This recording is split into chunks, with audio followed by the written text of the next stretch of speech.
So the third frontier I want to discuss today, which is really exciting and very, very important also clinically, is what we call brain-machine or brain-computer interface.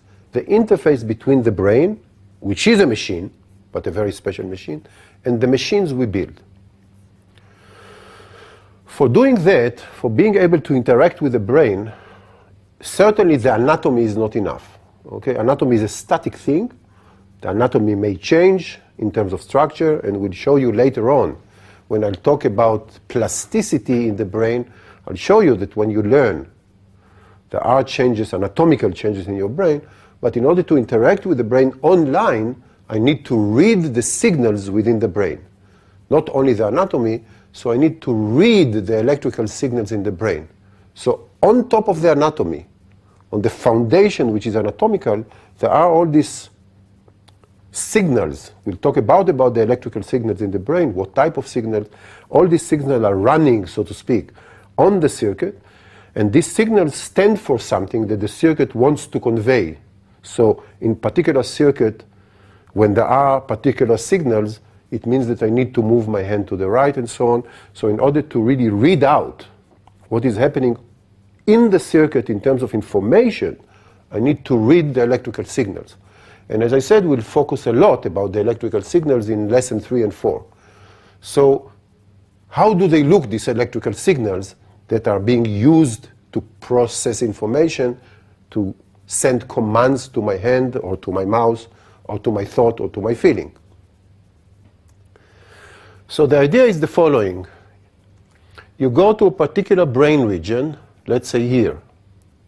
You know that this particular brain region from previous studies is responsible, let's say, for movement.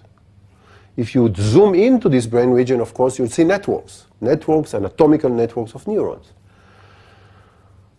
If you zoom out, you see a big network, many cells, billions of cells within this network, and you may record using electrodes, very, very fine electrodes that implant or impale into this region, into this particular one cell.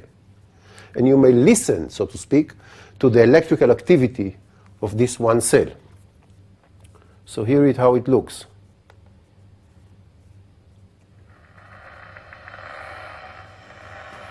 So this is the electrical activity of a one cell in the brain of a mammalian, in this case, in the cortex, when the animal is doing something. So you see that the brain fires, we call it fires, some electrical activity. We can put it into a loudspeaker and you can hear, of course there is no sound within the brain. These signals do not make sound, they just change in electrical activity. But if I connected to a loudspeaker, you would hear what you heard, ta ta ta ta ta ta ta ta ta ta ta ta ta ta ta ta. This is, so to speak, the barcode of the brain, if you want to call it this way. We call them spikes. There will be a whole lesson about spikes, but you just saw the spikes that a single cell generates. Each cell generates its own spiking activity. So if you would recall from many of them, you will hear a complete music, a complete noisiness of the network, but each cell has its own particular kind of spiking activity. And overall, the message to move my hand up or down is running in these spikes. So all these spikes stand for a particular movement, if this is in the motor cortex, or a particular feeling, if this is in other regions, or a particular picture, if it is in my visual cortex. So, but the common language that we shall talk a lot about, the signals themselves, the common language are these spikes. And so the brain is using spikes to represent the world. So there is no music in my brain. There are no movies in my brain. There is no movement in my brain. My brain generates this electrical activity, and when it generates this electrical activity, I believe that there is a movie there. And when it generates this electrical activity, I'm moving my hand, and so forth. So spikes are very important, and I need to be able to read them somehow in order to interact with a machine that I want to, let's say, activate a robotic arm directly from the brain. So this is a kind of a sketch summary of what I said. So there is a particular region in the brain here, let's say the motor region, the region that activates movement. So let's say this is the region. Typically when this region is active, now it's active, it goes through my spinal cord, so the fibers that goes from this region go through the spinal cord and activate a movement. That's the normal case. But I can also use the same signals, if I can read them correctly, analyze what they mean to say, the signals, the network, and eventually activate a robotic arm. This is extremely useful when there is, let's say, spinal cord injury. Because when there is a spinal cord injury, the signals are being generated in the brain, but nobody listens, so to speak, because there is this cut. Or when I'm an amputee, so the signals are going into my limbs, but I don't have limbs, so I cannot move. So we can today use the signals online, in real time, using many recording electrodes from a particular network, analyze them in real time, and activate a robotic arm. So I want to show you an example of doing exactly that. Recording from the brain of a monkey in this case. The hands of the monkeys are tied. He wants to move his hand because there is something attractive there, and so we can do that. So here is the monkey. Here is a robotic arm separated from the monkey. So the robotic arm is on the side, and there will be food coming here. The monkey can see the food, and he wants to eat. His hands, as I said, are tied, so he generates the signals which we can read. Andrew Schwartz from University of Pittsburgh can read online hundreds of cells together and then activate the robotic arm. Let's see how it goes. So here is the food. The robotic arm is activated directly from the brain of the monkey. The monkey thinks about a movement, generates this electrical activity, and he moves the robotic arm directly from the brain to pick up this little piece of food. That's very impressive. This is brain-machine interface. There is a brain, there is a machine, and the brain activates the machine. In this case, in a most beautiful, smooth way. You can see that he uses the fingers, so he activates the fingers from the robotic fingers, he activates the limbs and so on. Eventually, he gets the food very smoothly. That's amazing. That's amazing. That's brain-machine interface, self-feeding with a robot, and very useful for cases of amputees or spinal cord injury. And actually, there are already people going with this technology with electrode implanted in the brain, and are eating and moving a robotic arm.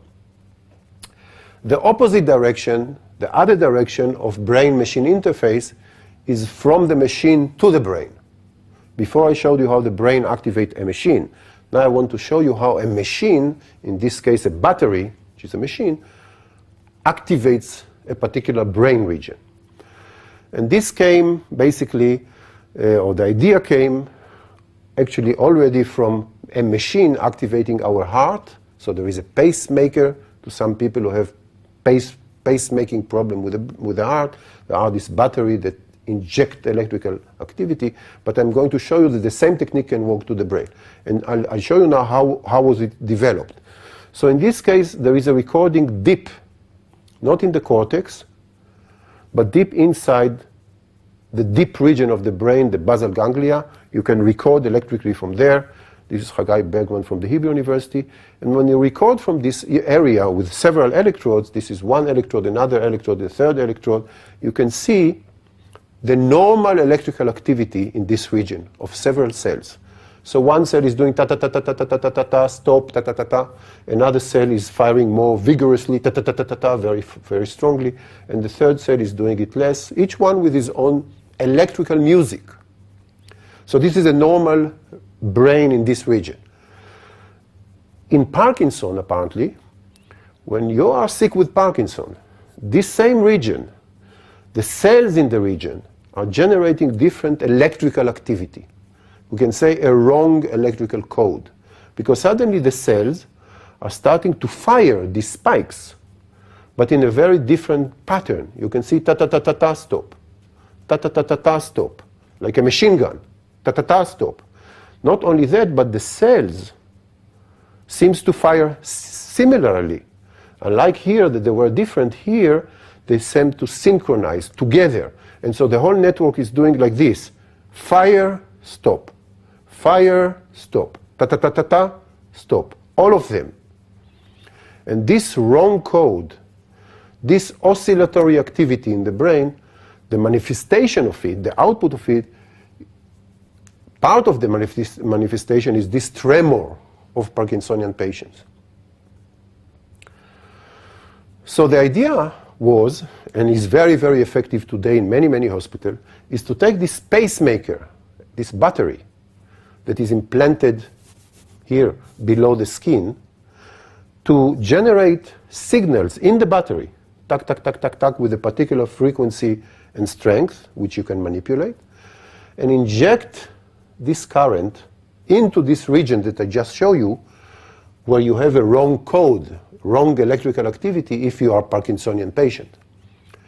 And so you want to intervene, you want to somehow affect, and we don't completely understand to the end why does it work so well, I'll show you in a second, why does these signals that you from the outside, this machine from the outside inject into this region, suddenly, so to speak, symptomatically, almost completely repair the Parkinsonian symptoms in some patients.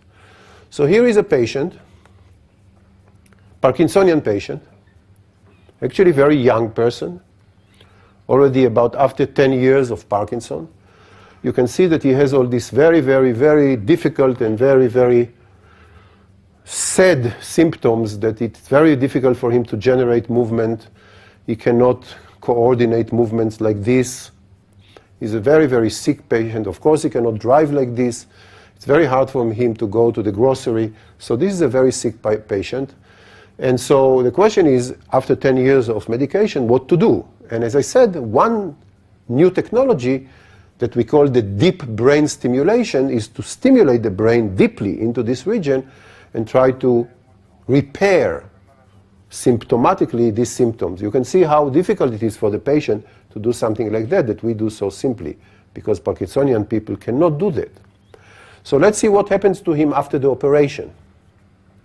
So let's stop this for a second and let's see this same person now receiving this pacemaking from this battery.